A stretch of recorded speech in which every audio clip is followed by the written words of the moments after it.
Hi, my name is Sarah Parker and I'm the Executive Director at the Glenbow Ranch Park Foundation. Glenbow Ranch Provincial Park is located in Treaty 7 territory between the city of Calgary and the growing town of Cochrane. I'm here today to talk to you about grasslands, how great they are, why we need to protect them, and what we're doing to protect them here in Alberta and Canada.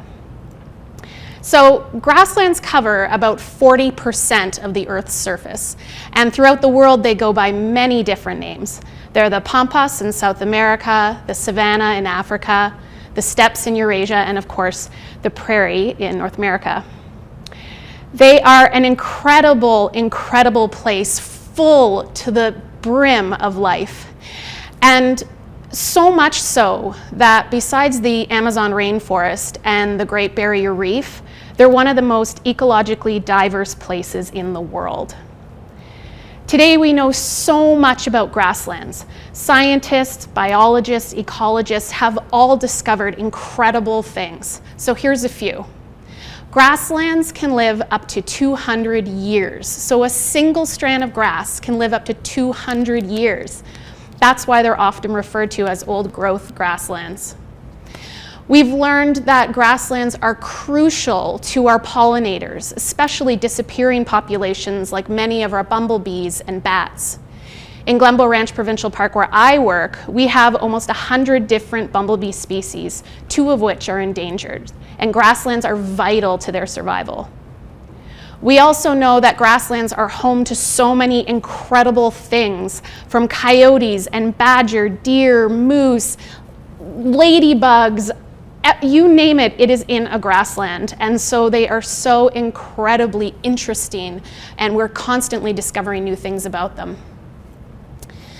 The capacity for grasslands to mitigate soil erosion and flood is huge, not to mention the fact that they clean our water and they clean our air.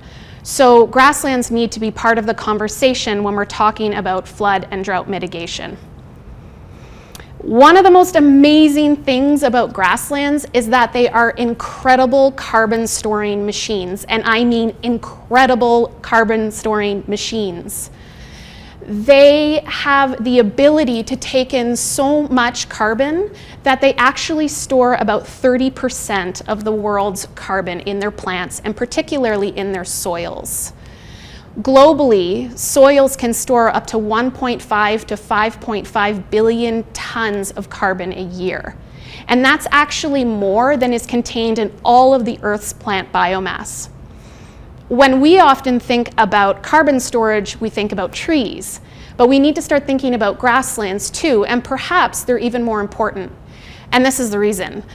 Grasslands store the carbon in their soils, whereas trees store them above in their branches and their limbs. And trees are much more susceptible to flood and forest fire and drought, disease, things like that. Sadly, grasslands are one of the most disappearing ecosystems in the world. Agricultural production and development have wiped out vast majorities of our grasslands here in the world. In North America, 97% of tall grass prairie, 71% of mixed prairie, and 48% of short grass prairie were lost by 2003. The bulk of the disappearance of our grasslands actually occurred with the arrival of European colonizers. They saw these swaths of grasslands as incredible places to create their pastoral paradise.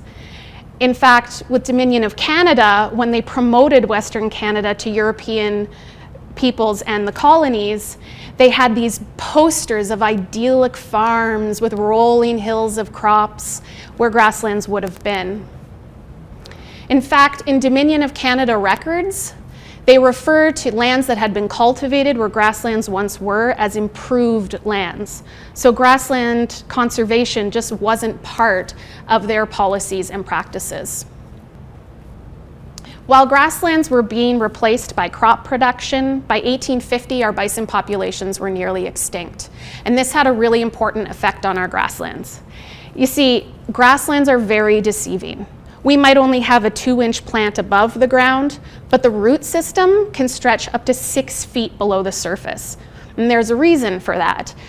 they are dry, arid places. So in the springtime, those roots hold on to as much water as they can to sustain them through the dry summers. And of course, these root systems protect them from high winds as well.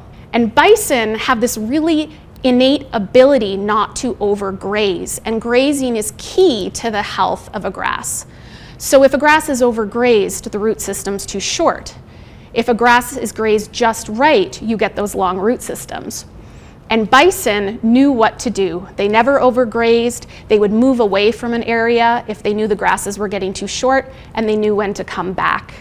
So the loss of our bison made a really big difference. The thing is, saving grasslands is actually really, really simple. Understand them, appreciate them, protect them, and defend them. I mentioned earlier how bison played a key role in grassland management. Of course, since their declining populations, cows and cattle have now replaced them in grassland management.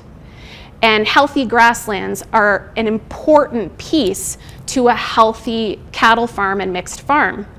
And for that reason, our ranchers are now some of the biggest stewards in grassland conservation.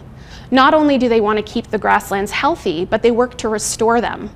The reason why they're so important to their cattle operation is that native grasses maintain their nutrients throughout the year. Non-native grasses that are planted do not.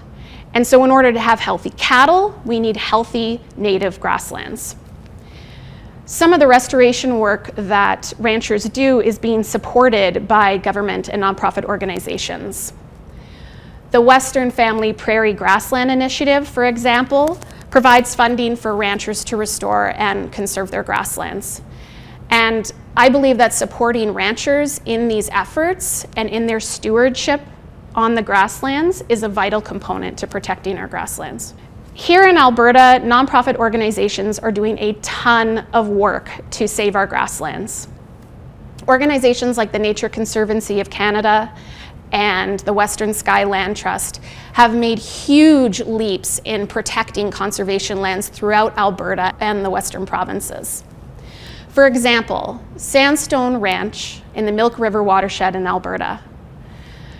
This conservation project now protects 4,100 acres of fescue grasslands, and it's a real collaboration between the landowners, Nature Conservancy of Canada, Ducks Unlimited, and government bodies.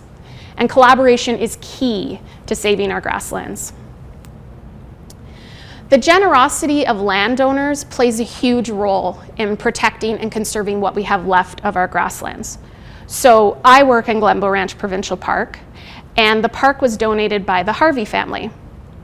The family looked around them and saw development occurring everywhere, to the east in Calgary, to the west in Cochrane, and they decided that not only did they want to protect the grasslands that they owned, but they also wanted to make them available for the public.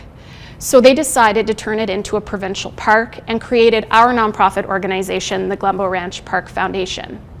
Their vision was to educate and promote and protect the grasslands. And so 10 years later, that's what we do. We see thousands of students a year in grassland education, and we see hundreds of thousands of visitors a year who we talk to through signage and through one-on-one conversation by our staff or our volunteers. And this is all done in partnership with parks. Education is key to protecting our grasslands, because if you don't understand why we need to, why would you?